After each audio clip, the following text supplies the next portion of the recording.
Now, many of you already know that Nio sold 34,749 cars for the month of September, which was a 64% increase year over year. Xpeng sold over 41,000 or 41,581 cars, which was a 95% increase year over year and 10% month to month.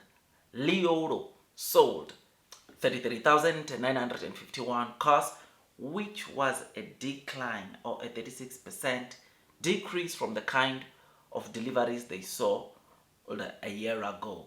I mean, as seen on the screen, Li Auto dropped, or the 33,951 cars that they sold in September, which these deliveries again were below the kind of deliveries that Xpeng and Nio delivered.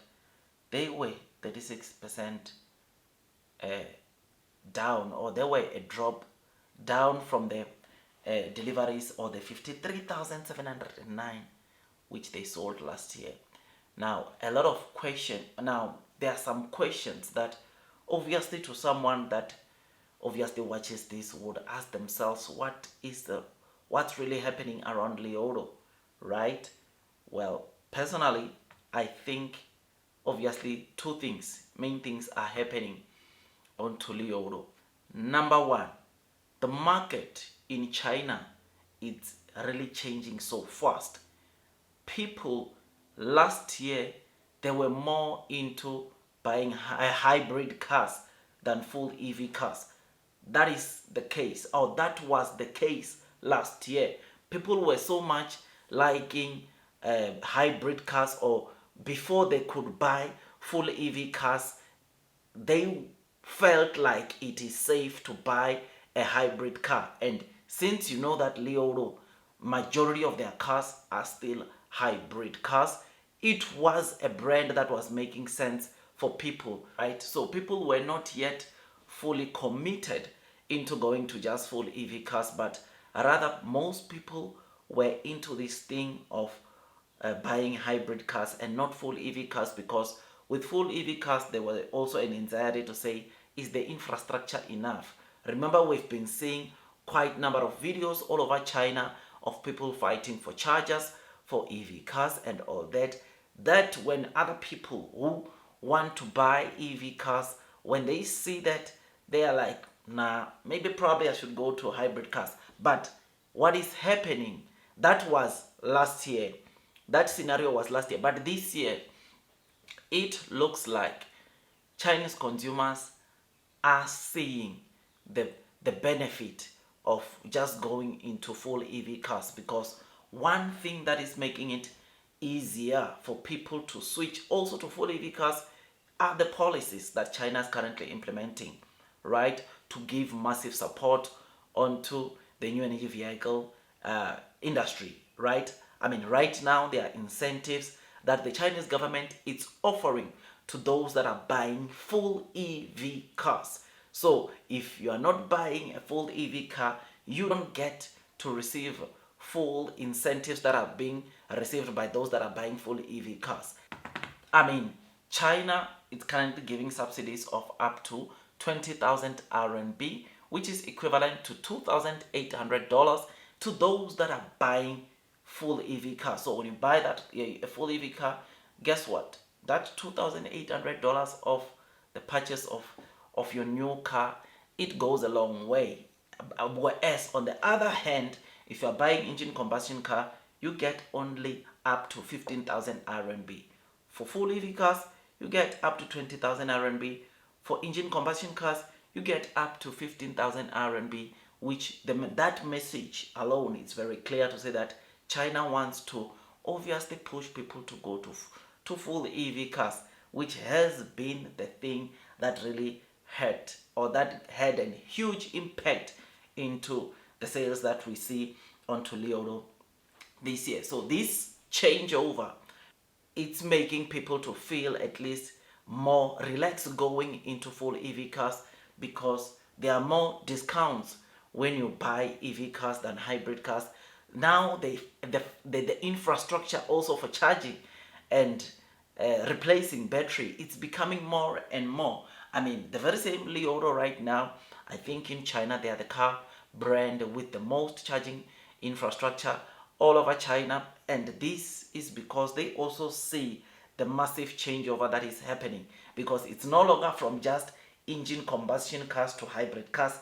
People are coming or are now going from owning engine combustion cars into full EV cars, jumping the hybrids, which is what exactly is happening into China. And for Nio, what gives them, or what changes the game for Nio, is that they not only end at offering the charging infrastructure, but there is what is called battery swapping, which entails those that subscribe into the battery as a service going and enjoy a much better technology that swaps the battery inside the EV car than charging, which is something that is so great, because that one, on their latest 4th gen battery swapping station, you can swap the battery in your car in 2.5 minutes, which that is the next level. But I'm not here to talk about that. Like I said, there are two main things. That is the first main thing, the changeover that is happening because of the subsidies that the government is doing, or is currently implementing in China, and also the obviously infrastructure increase. It is making people to feel at ease to just go from engine combustion cars into full EV cars. Number two, something that really hurt, or that is currently hurting, I think, Li Auto, it has to be technology. It has to be innovation, right? I'm not saying Li Auto is not, Li Auto cars are not tech wise, but I'm saying Li Auto's technology is not as good as that of Nio and probably XPeng. Look, for instance, you will know that on the latest models that both XPeng and Nio is launching, they are using their own in-house developed autonomous driving chip. But Li Auto is now only starting to go on a mass production of their in-house developed chip. They are still in a process of finalizing their autonomous driving chip. They are not yet there where Nio and XPeng are. Nio is using their own autonomous driving chip, which shows you that tech-wise, Nio probably and XPeng it's already ahead of Li Auto.